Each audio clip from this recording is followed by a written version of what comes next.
first of two very special bonus episodes of the Remarkable Retail Podcast, recorded live at the October NACS 2022 Convenience Store Conference in Las Vegas. Steve and I were thrilled to be together in person again, thanks to our friends at Marketile, to chat with several of the remarkable thought leaders in the convenience store industry attending the conference. Let's listen in now.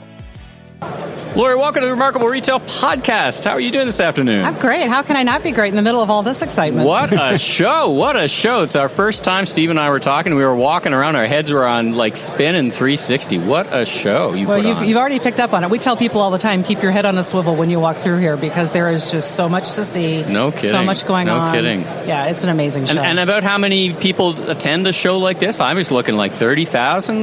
Yeah, you know, I'm sworn to secrecy on releasing numbers sure. until after the show, but I will tell you that historically we are breaking some records. So Vegas is always our largest show. We do the show here every other year, and then we alternate to Chicago and Atlanta in the off years. This is the destination people really like, and how can they not? I mean, the exhibit space is fantastic. Yeah. It's really well done. Well, we kind of jumped right in. Let's talk about you. Tell us and our listeners a little bit about yourself. What's your background and what you do for a living? Yeah, so my name is Buss Stillman. I have been at NACS for 3 years. I've been in the industry for 35. For anybody doing math, I started when I was 9. You started young. You started very young. I liked, yes. But, I started out on the data research side. So I spent the bulk of my career with Nielsen, drove business development for them for North America, jumped off there, went into the brokerage business back when we called it a brokerage business, and worked in military, which was an interesting place to be. Military resale, just trying to really serve servicemen and women across the world, making sure they had access to great grocery products. It's really a great place to be. It's kind of its own little pond, and yet, forming brand impressions for young shoppers. And so it's a really interesting place where a lot of brand marketers really try to do great programming. But then I left. I went to Advantage Solutions. I was there for 5 years, ran analytics and insights for them. And then this opportunity came to join NACS, and I couldn't be happier. I look at convenience as kind of the epicenter of retail change right now. It's something that everybody is chasing, right? Everybody wants to offer convenience, and yet we've built an industry around being at the right location at the right time, and yet we too are having to evolve as consumer perceptions and behaviors and demands are being totally driven by digital.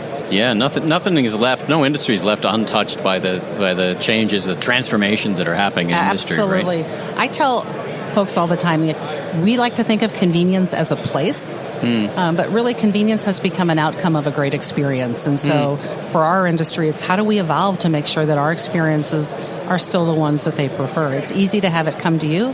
How do you get somebody to get out of the car, walk into the store, have a great experience, taste? This is a very tactile industry. Very much so, yeah. And so we've got to continue to protect that and find ways to be meaningful to drive the trips and the baskets that our members want. And let's talk about NACS for a bit as an association, scope and scale and what you cover. And are you on the advocacy lobby side as well as thought leadership? Clearly you're bringing people together here, so that's clearly an important element. Yeah, so the kind of the 3 planks of the stool, if you will: knowledge, advocacy, and connection. So advocacy is a huge part of what we do. We are the largest advocacy association for this industry, and we have a lot of topics. I'm sure we'll get into those later. But and do you work at the national, state, or the municipal level? So we do our advocacy work at the national level. We provide tools and resources at the state level. Often the kinds of things that folks want to get into at the local municipality level, we can provide best demonstrated practices, but often those are more, I don't want to say tactical because they're very important to an operator trying to get But there's zoning and different things. Yes. And then we do work internationally, but we do not do advocacy work internationally. So I would suspect that probably close to the top from a national perspective is things like credit card swipe fees and things like that, right? That affect everyone and has to be adjudicated basically at the White House or in Congress, right? Right. So, I mean, you mentioned swipe fees. That is right now the top issue on our industry. We've been working on this for over 20 years. Isn't that amazing? It just takes... I heard a retailer quote me a statistic this morning that I probably can't share, but I literally fell out of my chair when he told me what they're spending a year in swipe fees. And you saw, if you were in the general session earlier, we're talking about it. We've got this ticker running. By the end of day 4, the amount that we will have paid as an industry in swipe fees while people are here is, the sales targets a lot of organizations here would like to have. That's very clever. It's a very clever use of data, by the way. So congratulations on that. Thank you. And I know there's a lot of, because I do some of that work up in Canada. There's a lot of mouths to feed in that payment chain. You put in a new touchless thing, you put in a new connection. We probably have a whole episode based on that. I want to step back just briefly. Tell us a little bit about the scope and scale of the industry itself, like the makeup. So, I suspect it's a mix of indies and the big players, and how many people are in an industry, and who do you represent? Yeah, so there's 148,000 convenience stores in the U.S. alone. Wow. Wow. A major percentage of those are operators with 10 or fewer stores. Okay. And probably some 90,000 retailers who are single store operators. Right, so it's the traditional Pareto curve that we all know, right? So the really big guys drive a lot of volume, but as you get out to the tail, those are the epicenters of so many communities. That neighborhood store is where they get their paper, where they every morning get a cup of coffee, where their kids go when they know they're safe to walk there. And so we serve kind of all levels of the industry, and they're all going through their own various points of change. But nationally, we have membership of 1,500 retailers, about 1,600 suppliers. We are in 50 countries where we have representation from, and so we do programming not only here but internationally as well. Not just because it's cool to go to Dublin, Ireland, or go to Singapore, but there's some really great retail happening there. And when U.S. retailers and suppliers have opportunities to experience some of those other venues and really see what's happening and what's coming here next, it's all about again those connections and knowledge that we can really saying it is one thing, seeing it something completely different. No, yeah, you can tell just by the scope of this event that it's a huge diverse industry. So you mentioned swipe fees. Yes. What are some of the other big hot issues that the industry is taking on and being debated here or explored here? Yeah, so I think safety. We certainly have seen the landscape of our country change, and so trying to do what we can to help our stores understand the steps that they can take to be a safe place for people to shop, but equally important, a safe place for their employees to want to work. And labor is, of course, a huge issue for us right now. We just recently saw, California with $22 an hour minimum wage for fast food. That's going to affect our industry. And so if you can find the people. If you can find the people, absolutely, right? This great reconsideration that everybody is having right now where do I want to work? And if I want to work and I'm going to come back into the post-pandemic workforce, do I want to do what I used to do before? And so for this industry, we've got to really bring to life all the great things we're talking about. Experience, right? Employee experiences are what creates great shopper experiences. So we tell, our members all the time, you've got to focus on the engagement of your people, the opportunities that you're giving them, how you're growing their career, not a job. So labor is a big issue of what we're working on. Certainly EV. We're seeing an awful lot of activity right around electrification of vehicles, and so as we create EV opportunities for consumers nationally, we want convenience to have an equal opportunity to have those customers. So making sure that as programs are being created to incent the creation of electrical charge stations for folks to use, we want convenience stores to have the same opportunity to have those chargers as anybody else. Sure. So I'm going to ask you maybe too obtuse a question, but you touched on this a little bit earlier, and I was down at New Zealand actually speaking to the largest convenience store operator there last week, and one of the things that David Gordon, the guy who runs the group, talked about was convenience as a mindset rather than a channel. Yes. But it also got me thinking, and we touched on this in an earlier episode of the podcast, convenience gets thrown around a lot. Sometimes it's convenient for a store to be close to me, right? Sometimes it's convenient for me to get in and out of that quickly. Sometimes it's convenient, to know that I can go there and get what I want and I don't have to make a second trip. Or, talking about EVs, I can get my car charged, it takes 20 minutes, I can be shopping, So I'm just curious, is that just like a semantics thing for you, or do you think that there's like a thought process around defining convenience in a different way than sort of the standard industry definition? So I think the mindset shift is real, and I think there is no one definition that we're all going to be able to say that's convenience, because convenience is very personal. Right. And what's convenient for me today may not be the convenience that I'm seeking tomorrow. And so part of the opportunity is, how do you start to pivot and diversify the ways in which you can allow shoppers to shop your stores or experience the opportunities that you have? Sometimes they may want you to deliver it to their door. Other times they've got a kid in the back seat. but they're traveling. They want you to deliver it to their car. Sure. Maybe you have a drive-through. Maybe you have curbside pickup. Maybe convenience is self-checkout because you look over and the line's really long and you've got to get to work. And other days, convenience is I don't have to stop at the grocery store or drugstore because I can get the other things I need here. Sure. So I think it's being really in tune to who your shopper is and the ways in which they want to experience your store, and then thinking about how do you bring those to life in ways that are going to drive the right value and economics for your business as well. Right, and I think, clearly technology can play a big role, or other sorts of innovation. What from an innovation standpoint, are you either interested in seeing developed further, or you're seeing, innovation make a real difference for your members right now? So I think certainly we're seeing a great adoption rate right now of self-checkout, and that helps retailers both solve for some of the labor challenges they have as well as deliver those experiences that they look for, and whether those are self-checkout on a device or there's a dedicated register in the store where somebody can check out.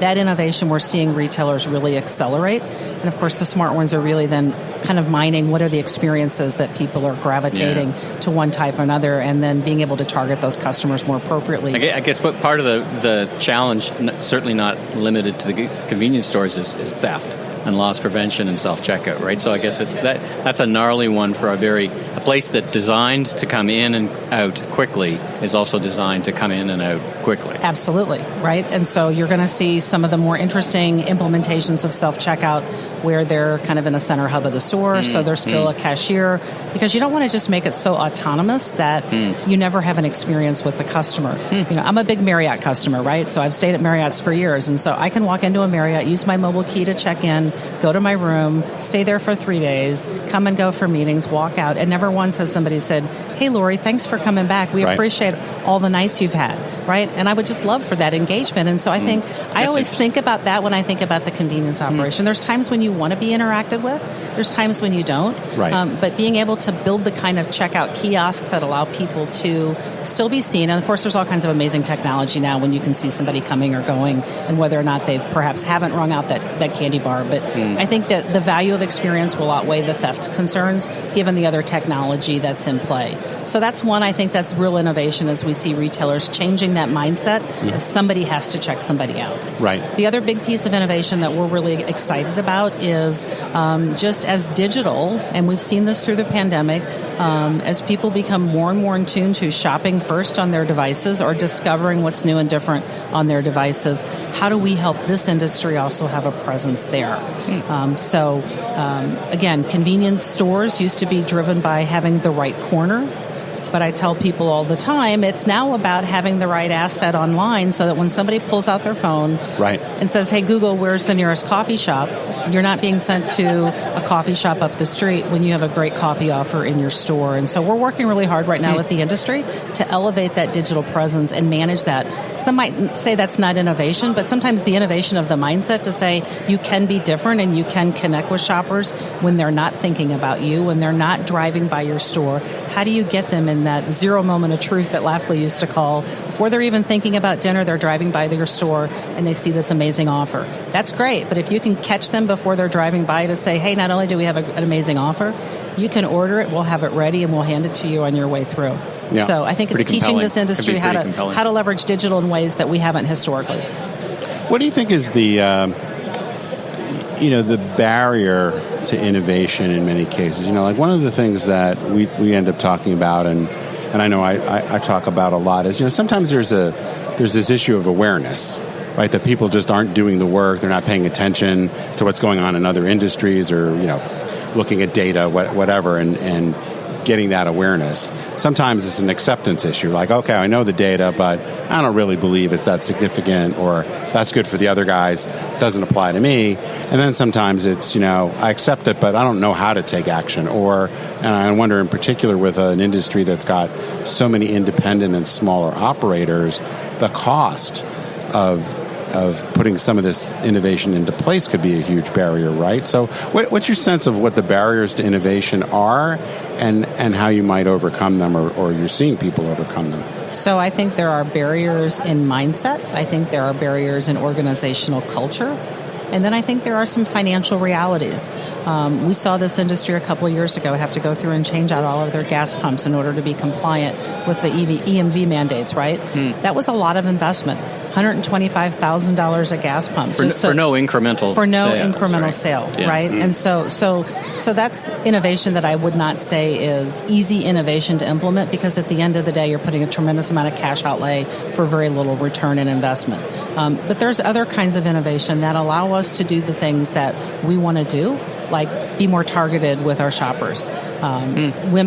Getting women into the stores who have historically been underserved by the format of a traditional convenience store. So as we've evolved the food service offer, as we've evolved just better focus and attention on in-store experience, the pandemic was good for us from the standpoint that we had a huge focus on cleaning, brought shoppers in, and all of a sudden they kind of looked around and they went, wow, this is not... a additional moment, right? Yeah, like, wow, this is pretty... The modern convenience store is not that store that used to be the Cokes and Smokes and kind of legacy products. Now all of a sudden it's a place I want to come, sometimes linger and have a great cup of coffee and a breakfast sandwich. Other times I want to get in and get out. And so I think, again, it goes back to who are you as an organization? Who are you trying to serve? If you want to be a gas station and that's really your principal model, then make it all about traffic and throughput and getting people in and out. But if you're trying to be the center of a community, then what are the other programs and solutions that you can implement? You look at Sheets, right? During the height of the pandemic, they put a program together to feed kids school lunches. Come in every day. You could get a turkey sandwich, a piece of fruit, and a beverage, a bottle of water, I think. Not a remarkable meal, but to many families, it sustained them when they were not getting a necessary meal. But it also introduced people to their brand. It introduced young children to healthy choices and the payback on that. Thinking differently about how I use my food service program to draw shoppers in as opposed to just generating sales. So maybe that's little I innovation instead of big I innovation. But I think there are opportunities. But it starts with culture in an organization, giving people permission to say we can do this differently. Whether it's how we spend, whether it's how we treat our employees. I think one of the barriers, if you will, money aside, is we have a very transactional workforce, right? So it's hard to drive change when the people that you need on the front line to be the ambassadors of your brand are turning over often. And so you'll look at the operators who have deep investments in culture. You look at their turnover versus perhaps some of their competitors, and their ability to identify and implement and execute innovation is far successful than those who are really just churning their organization. So I would say it starts with culture. It starts with knowing who your shopper is, and then thinking about how do you deliver convenient moments to them throughout the touch points that you have. One of the other things that strikes me as a constraint, and maybe this is a very sort of mundane thing, but my observation about, in general, convenience stores, very constrained in space, right? They've got a certain amount of land, and maybe it's not so easy to expand. Got to have a certain amount of parking. If you've got gas stations, right? So just the box itself on a single level is pretty constrained. So you're making a lot of choices. If you try to add more fresh prepared food or wine or whatever it might be, something's got to go. Is that a big issue? And if so, how is there anything that anybody's doing? Like I live in Dallas. There's a lot of 7-Eleven experimentation, but they buy a big piece of land and they build something that's twice as big, and that allows them to have a taco stand and absolutely, and great tacos, by the way, and hard cider and a bunch of other things. And I'm not saying those aren't good ideas, but some of it is they've got a lot more space now to add things as opposed to getting rid of things to put in that sort of offering. I'm wondering if that's how people are wrestling with that issue. Well, there has to be thoughtful choices made, right? And so you have to look, first and foremost, do you have the products that customers want? What are the margins of those products? There's a lot of talk right now around, oh my God, the industry is going to collapse because we continue to have legislative actions that continue to reduce the available offering of cigarettes and tobacco, which has been, historically right? a very core component of our industry. Yeah. However, when you look at the margins of a cigarette category versus the margins of another category, there's probably not a retailer walking the show floor right now that wouldn't trade $1 worth of a tobacco sale for $1 worth of food service sale because of the benefits that it drops to the bottom line. Now, that doesn't mean we're going to walk away as an industry from tobacco, but I think as that category shrinks, retailers are thinking about what am I going to replace it with, and what are the margins associated with what I can replace it with? Because this industry is changing. Fuel consumption is declining, right? We see trips. For the last 5 years, we've seen trips decline. So if they're not coming in as often to get fuel, what am I doing to drive them in to create other reasons to drive trips? I guess the whole work from home movement as well must have an impact, right? Less people on the roads and certain meal occasions, right? Breakfast and lunch. It has actually had kind of an interesting, so it's shifted the day part. So we don't see the same level of morning business, but if you work from home, like I sometimes have an opportunity to do. Still need to find dinner. You still need to find dinner. Sometimes you just need to get out and stretch and walk and go get a fresh cup of coffee in a different perspective. So creating a place where somebody can come get that cup of coffee and have a conversation, whether it's plugging in and getting on a Wi-Fi, so not on Zoom. IRL in real life? Yes, exactly. Interesting. Hadn't thought of it that way. And then when they're there, you now have an opportunity to bounce them into the next day part, which I think historically I've seen other industries do that probably better than we do. If you think about, a Starbucks happy hour, for example, you go in the morning, if you come back that same day, you get $2 off on a drink later in the day. We have the same opportunities to do that in our channel. Tactical connections. So we're early on the show for us, not early for you. You've been here like a month and a half already getting set up, I think you were saying. Anything that jumps out at you as kind of trend-wise or observations? I mean, I'm walking around, like I said, my head's on a swivel. You've had more opportunity, a bit more soak time, so to speak. Anything jumping out so far? Well, I would just say that the industry is back with a vengeance, right? I mean, it is just electric to walk through the show floor. In terms of product, you're seeing a lot more data-driven everything. Okay. Whether that means... Yeah, we're in the technology section here in the Market Dial booth. I see a lot of, just looking around, it's a lot about data, right? So it's technology to implement for a variety of reasons that are going to improve operational efficiency, customer engagement, etc. But when you walk over on the other side of the building where it's just one massive exhibit after another of a food or beverage or tobacco or what have you, pay attention to their booths. Everything that they're talking about starts with the data. Who's the shopper? What are the meal occasions they're looking for? What are the ways in which this product is transforming or the category is changing? And so I think the sophistication of this industry, whether it's in how they're buying, how they're managing supply chain, how they're thinking about labor, there's all kinds of amazing technology solutions that are all focused on reward and retention of employees. So this industry is kind of elevating its game, and it's really, really exciting to see. Well, speaking of elevating its game, fast-moving industry, where can people go to kind of get in touch? Are you a LinkedIn person, first of all? Yes, I am, and I always love to engage with conversations with folks on LinkedIn. My Twitter feed is at CPG Disruption, and then if you want to just check out NACS in general, we are convenience.org and have a wealth of resources available to anybody who wants to learn more about the industry, the ways in which they can get engaged, or just better leverage the resources that we have. Well, fantastic. Well, Lori, thanks so much for sitting down with us. It's a very busy time for you, so we super appreciate you taking a few minutes to sit down, because I know you're going to be run off your feet and looking forward to the end of the conference, because that'll signify a nice big accomplishment. Congratulations. I wish you much continued success to the industry as well, and thanks so much for joining us on the Remarkable Retail Podcast. And thanks for bringing Remarkable Retail to NACS. If you like what you heard, please follow us on Apple, Spotify, your favorite podcast platform, so you can catch up with all our great interviews, like our discussion with Seth Godin on what retailers can actually do to fight climate change. New episodes of Season 5, presented by Market Dial, will show up each and every week. And be sure and tell your friends and colleagues in the retail industry all about us. And I'm Steve Dennis, author of the best-selling book, Remarkable Retail, How to Win and Keep Customers in the Age of Disruption. You can learn more about me, my consulting, and keynote speaking at StephenPDennis.com. And I'm Michael LeBlanc, consumer retail growth consultant, keynote speaker, and producer and host of a series of retail trade podcasts, including this one, plus the host of the popular YouTube cooking show Last Request Barbecue. You can learn even more about me on LinkedIn or neleblanc.co. Safe travels, everyone.